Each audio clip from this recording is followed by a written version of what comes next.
모멘텀 투자 가겠습니다. 하우투인베스트 김문석 대표님, 오늘 어떤 모멘텀을 준비하고 계신지 연결합니다. 안녕하세요. 네, 김문석 대표님 나와 계시죠? 네, 안녕하십니까? 네. 자, 오늘은 이제 이번 한 주에 있을 주요 변수 이슈들을 살펴주신다고 하는데 큰 기대는 아니지만 그래도 또 이제 내성은 좀 갖춰갑니다. 뭐가 가장 중요합니까, 이번 주? 네, 이번 주에도 굵직굵직한 지표들이 많이 발표가 될 예정인데요. 미리 결론을 말씀드리면 좀 시장을 이끌 만한 모멘텀은 좀 부족한 것이 아닌가라는 부분부터 말씀드려야 될 것 같습니다. 자, 먼저 미국 같은 경우는 이번 주 제조업 지표를 포함해서 또 생산자, 소비자, 물가 지수까지 많은 경제 지표가 발표가 될 예정이고요. 특히 이제 시장에서 주목하고 있는 부분은 이제 19일 발표되는 FOMC 의사록 공개 관련된 일정에 많이 집중을 하고 있는 것 같습니다. 자, 일단 지표 관련된 부분은 이미 좀 안 좋을 거다라고 알려져 있죠. 지난달 기상 악화 영향의 대부분 하락이 좀 불가피할 전망이긴 합니다. 하지만 이미 지금 이제 날씨 탓, 즉 일시적 요인인 만큼 시장의 어떤 영향력은 좀 제한될 걸로 보고 있고요. 시장에서는 이제 FOMC 의사록, 즉 지난 1월 달에 FOMC 회의를 통해서 실현국 위기에도 불구하고 만장일치로 테이퍼링이 결정한 이 세부적 배경이 뭐냐, 이 부분을 확인을 좀 하려고 할 거고요. 이 부분을 통해서 향후 FOMC의 어떤 정책 방향을 좀 읽으려고 할 거기 때문에 여기에 대한 경계감이 이번 주 한국 증시 입장에서는 주 후반까지 좀 이어질 가능성이 있다라는 부분을 참조를 해야 될 것 같고요. 자, 두 번째 일본도 또 문제인데요. 일본이 이번 주 주요 일정 중에 가장 중요한 것은 역시 조금 전에 발표됐던 일본의 4분기 GDP 성장률과 또 이제 지금 어제 오늘 내일 진행되는 일본 중앙은행의 금융결정 회의인데요. 자, 이 부분도 저희가 좀 주목해야 될 부분은 조금 전에 발표됐던 일본의 GDP 성장률이 기대치를 하회했죠.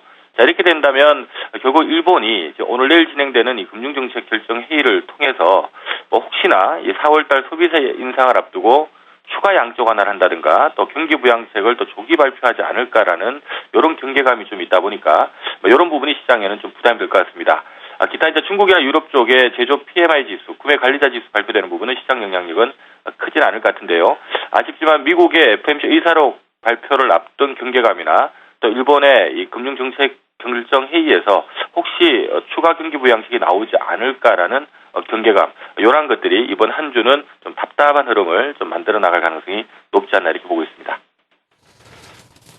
네, 앞서 양태원 대표도 그런 말씀하셨는데 홀짝 박사님도 이번 주에 강한 탄력을 일단은 지금으로서는 조금 기대하기는 어려운 상황에서 변수들 봐주셨고요. 그러면 이번 주 대응 전략은 어떻게 가져가야 될까요?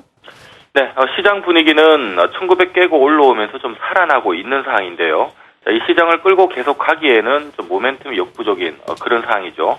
특히 앞서 말씀드렸던 것처럼 이번 주 FOMC 의사록 공개를 좀 모두 집중하고 있다는 부분과 또 일본의 또 어떤 이 조기 경기 부양책이 또 나올 가능성도 있다라는 이런 부분들이 있다 보니까 이 전체적으로 시장은 좀 관망세가 짙을 수밖에 없는 그런 상황이고요. 자, 그렇다면 시장이 전체 다 함께 가기는 좀 힘든 시장이기 때문에 아무래도 좀 시가총액이 무거운 이 IT나 자동차 같은 이 블루칩 대비해서는 상대적으로 좀 낙폭 가대한 옐로칩 쪽에서 순환매가 좀 형성할 가능성이 높을 것 같고요. 또 지금 현재 일본의 어떤 조기 경기 부양책이 또 추가로 진행될 수도 있다라는 부분은 결국 엔화 약세를 의미하는 부분이기 때문에 아무래도 엔화 약세에 상대적으로 좀 민감한 IT나 이 자동차 섹터보다는, 즉 IT 자동차 섹터가 아닌 섹터 쪽에서 좀 순환매가 나올 수 있다는 측면을 놓고 본다면 이미 지난주에도 한 차례 언급드렸습니다만은 이번 주에는 낙폭 가대, 즉 기존의 소외주들이 좀 어느 정도 시장 대비 나을 것 같다는 말씀드렸는데요. 오늘 실질적으로 이 금융, 건설, 조선, 태양광, 즉 외국이나 기관이 IT나 자동차를 팔고 그동안의 낙폭 가대 시장 소외주 쪽으로 자금이 좀 들어오면서 이들 기업들이 시장 대비 강세죠. 이러한 흐름은 이번 주 한 주 내내 좀 더 이어질 가능성이 높지 않나 이렇게 보고 있습니다. 종합주가지수 차트를 보면서 전략을 다시 한번 정리를 좀 해드릴 수 있도록 하겠습니다. 네, 준비다 하면은 2013년부터 최근까지의 종합주가지수 추이고요. 중간에 이제 막대 그래프는 최근 1년 동안에 이제 매매가 어느 정도에서 많이 이루어졌던가라는 이 매물 분포적인데요. 지금 한국 증시 같은 경우는 화면에서 보시는 것처럼 이 1980선에서 한 2000포인트 사이에 지금 매물이 조금 있는 상태고요. 그 다음 매물이 있는 지역이 지금 1950에서 한 70포인트 사이 정도에 위치를 하고 있습니다.